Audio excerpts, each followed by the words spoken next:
Hey, comment ça va? Bienvenue sur ma chaîne Les Objets de Belouche. Alors oui, je sais, aujourd'hui j'ai vraiment une sale tête, je suis super pâle. Mais en fait, je viens de me réveiller d'une sieste, il est 20h45 et j'ai décidé de me mettre à tourner. Mais on s'en fiche, c'est parti quand même parce que l'objet du jour devrait vous intéresser. Alors, l'objet d'aujourd'hui nous fait quitter le continent américain, le continent européen pour aller vers le pays du soleil levant.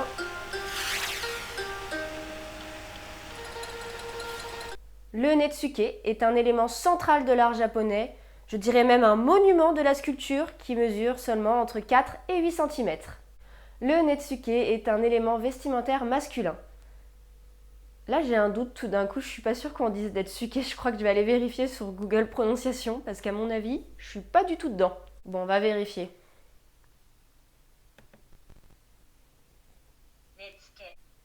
Alors je l'étais pas du tout.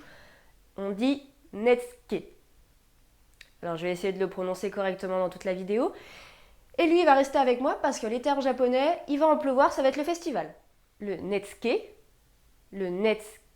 netsuke est un élément vestimentaire masculin. À l'époque, les hommes et les femmes portaient uniquement des kimonos et ces derniers étaient dépourvus de poches. Alors les femmes choisissaient de mettre leurs effets personnels dans leurs poches. Les hommes, quant à eux, ont choisi de les accrocher à un morceau de tissu qui servait à maintenir fermé leur kimono et qui faisait office de ceinture, appelé obi. Ces objets suspendus étaient appelés sagemono. Alors là, encore une fois, je vais vérifier la prononciation. Sagemono. Ah, j'étais dans le vrai. Donc, ces objets suspendus, donc les sagemono, étaient le plus souvent composés d'un étui à pipe, d'une bourse, d'un nécessaire à écrire ou encore d'une boîte à médicaments ou à seaux. Et donc ces objets étaient attachés au bout d'une corde qui était passée dans la ceinture. Et c'est là qu'intervient le netsuke car il était attaché à l'autre bout de la corde et il était passé au-dessus de la ceinture pour éviter que ces objets ne tombent. Le netsuke, derrière son apparente simplicité, est en fait un véritable bijou de technologie et tout dans sa forme a été pensé selon son aspect purement fonctionnel. Cette petite sculpture ne doit pas être trop lourde ni trop grande pour ne pas encombrer le vêtement. En même temps, c'est vrai qu'une Vénus de Milo accrochée à la ceinture, ça serait pas pratique. Il ne doit pas être également trop fragile ni posséder de petites parties coupantes ou qui pourraient se casser facilement ou encore abîmer le vêtement.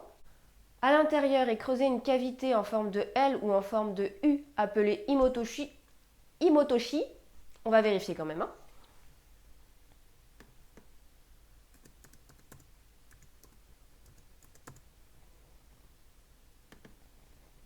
Himotoshi.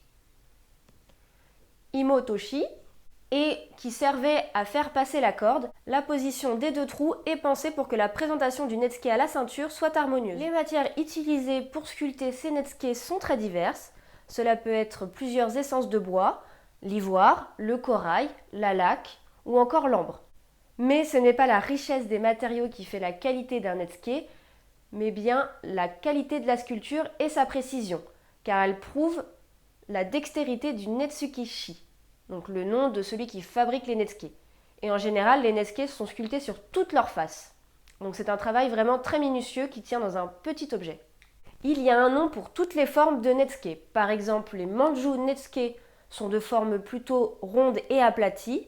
Les sashi netsuke sont longs et fins et souvent passés dans l'obi. Les plus connus sont les netsuke katobori. Ce sont ceux finalement qui représentent des personnages ou des animaux ou encore des fruits.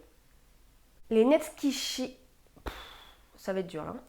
Les netsuke-shi, donc les artisans qui fabriquent les netsuke, s'inspirent de sujets divers.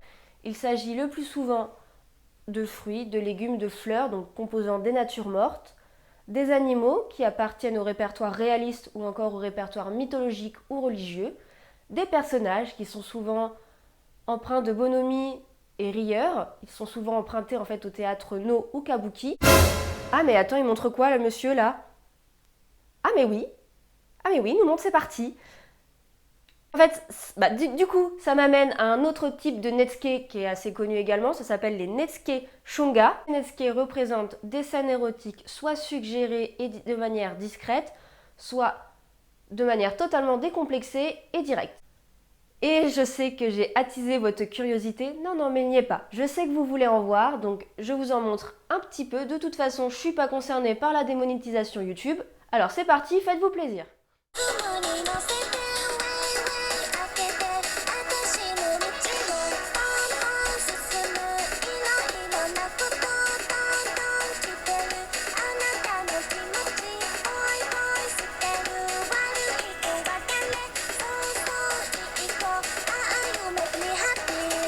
Après cet intermède Julien Dorcel, je reprends mes explications. Donc, je disais que les Netsuke avaient des thèmes variés, le plus souvent empreints de la mythologie ou de la religion dominante à l'époque, qui est le shintoïsme ou le bouddhisme. Et en fait, ces représentations ne sont pas choisies par hasard, elles sont souvent porteuses d'une symbolique. Par exemple, le bœuf représente la sagesse, le lion représente la force ou encore le singe représente la malice. Ces petits objets prospèrent avant tout pendant la période Edo, 1603-1868, et cette période est marquée par le pouvoir des shoguns. Lors de cette période, la paix militaire est installée, les shoguns instaurent des lois somptuaires très strictes régissant la tenue vestimentaire. Donc en fait, la richesse des vêtements était réservée aux castes supérieures, tandis que les castes plus modestes devaient arborer un vêtement simple et sobre.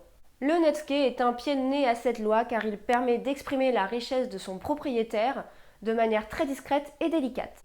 À l'ouverture de l'ère Meiji, donc à partir de 1868 et à partir de la reprise du pouvoir par les empereurs, ces derniers ordonnent une ouverture du Japon vers l'Occident et l'adoption du costume occidental pour sortir en public. Du coup, le kimono tend à disparaître et le Netsuke perd peu à peu sa raison d'être. Toutefois, ces petits objets continuent d'être fabriqués, que ce soit pour l'exportation ou pour la collection. Voilà, c'est la fin de cette vidéo, j'espère qu'elle vous aura plu et qu'elle vous aura appris quelque chose. Et moi, je vous dis au revoir et je vous dis à la prochaine pour une autre vidéo. Ciao ciao!